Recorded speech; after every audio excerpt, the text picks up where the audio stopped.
పారిశ్రామికవేత్త వీసీ జనార్దన్ రావు హత్య కేసులో పోలీసులు దర్యాప్తు ముమ్మరం చేశారు. హంతకుడిని కస్టడీలోకి తీసుకునేందుకు పిటిషన్ వేశారు పోలీసులు. అయితే జనార్దన్ రావు హత్య కేసులో మనువడే నిందితుడిగా ఎందుకు మారాడు, తాతను చంపేంత పగ అతనిలో ఎక్కడ మొదలైంది అనే అంశాలపై పోలీసులు ఫోకస్ పెట్టారు. మరోవైపు మంచి మనిషి జనార్దన్ రావు లేడన్న నిజాన్ని ఆయన స్వగ్రామం ఇప్పటికే జీర్ణించుకోలేకపోతోంది. వెలమాటి చంద్రశేఖర జనార్దనరావు ఏలూరుకు ఈయన వెలిజా గ్రూప్స్ ఆఫ్ కంపెనీస్ చైర్మన్. ఈయనకు ముగ్గురు కూతుళ్లు, ఓ కుమారుడు. హైదరాబాద్ సోమాజిగూడలో నివాసముంటున్న జనార్దనరావు ఈ నెల 6న రెండో కూతురు సరోజ కొడుకు కీర్తి తేజ చేతిలో దారుణ హత్యకు గురయ్యారు. ఈ హత్య కేసులో పోలీసులు దర్యాప్తు ముమ్మరం చేశారు. ఇప్పటికే కీర్తి తేజను అరెస్టు చేసి రిమాండ్కు తరలించిన పోలీసులు నిందితుడిని కస్టడీ కోరుతూ పిటిషన్ వేశారు. నిందితుడు కీర్తి తేజ సెల్ ఫోన్ను పోలీసులు సీజ్ చేశారు. తాత జనార్దన్ రావును కీర్తి తేజ ఎందుకు హత్య చేశాడన్న దానిపై పోలీసులు ఆరా తీస్తున్నారు. కీర్తి తేజ మాదక ద్రవ్యాలకు బానిస అనే అనుమానాలను వ్యక్తం చేస్తున్నారు పోలీసులు. ఆస్తిలో తాత వాటా సరిగా ఇవ్వడం లేదని, చిన్నతనం నుంచి అందర్నీ పెంచినట్లు తనను పెంచలేదని మనసులో కక్ష పెంచుకునే దారుణానికి ఒడిగట్టినట్టు తెలుస్తోంది.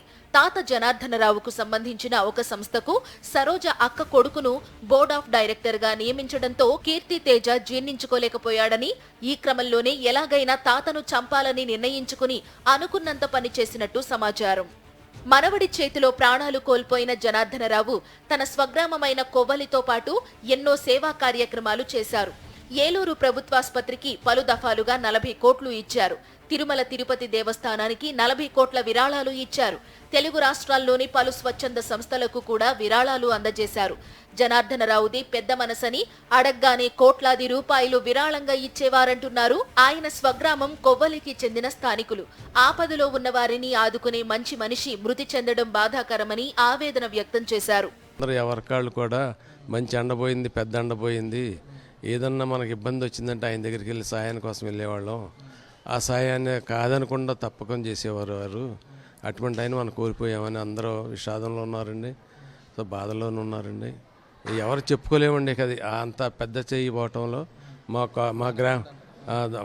మా గ్రామానికి పెద్ద తీరం లోటండి. అది దానకర్ణుడు అనేది మేము చెప్పవసరం లేదు.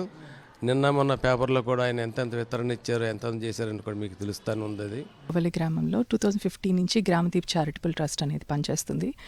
దీని ఆవిర్భావానికి మొదటి అడుగు యాక్చువల్లీ వెల్మాటి చంద్రశేఖర్ జనార్దన్ రావు గారి ఆయన ఇచ్చిన ఫండ్తోనే గ్రామదీప్ మొదటి అడుగు వేసింది. అలాగే మన ఏలూరులో కూడా క్యాన్సర్ హాస్పిటల్ నిమిత్తం ఆయన అడుగులు వేయటానికి ఆల్రెడీ స్థల సేకరణకు సీఎం గారితో కోఆర్డినేట్ చేయటం అవన్నీ కూడా నేను కూడా ఉండటం జరిగింది.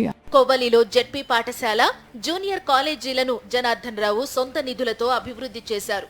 రైతుల కోసం పశువుల ఆసుపత్రి, బీసీ హాస్టల్, జనార్దన స్వామి ఆలయం, గ్రామ చెరువును సైతం అభివృద్ధి చేశారు జనార్దనరావు. 84 లక్షలు పెట్టి ఇంటర్మీడియట్ వచ్చింది కాబట్టి ప్రత్యేకించి ఆ పిల్లలకి ఒక బిల్డింగ్ ఉండాలని చెప్పని ఆయన 84 లక్షల రూపాయలతో బిల్డింగ్ కట్టించడం జరిగింది. అదేవిధంగా 16 లక్షలు పెట్టి ఫర్నిచర్ కూడా అరేంజ్ చేశారు. అంటే ఈ మధ్యనే 1 కోటి రూపాయలు కేవలం ఇంటర్మీడియట్ భవనానికి విద్యార్థులు కూర్చోవడానికి ఫర్నిచర్ అరేంజ్ చేశారు. టోటల్గా చెప్పాలంటే సుమారు 3.5 కోట్ల రూపాయల పైన ఈ పాఠశాలకు వారు అభివృద్ధి కార్యక్రమంలో భాగంగా వెచ్చించడం జరిగింది. ఈ కొవ్వలి స్వగ్రామం, కొవ్వలి ఎప్పుడొచ్చినా కూడా ముందుగా ఆయన పాఠశాలలో అడుగుపెట్టేవారు. ఎందుకంటే వారు చదువుకున్నటువంటి పాఠశాల అంటే వారికి అమితమైనటువంటి ప్రేమ.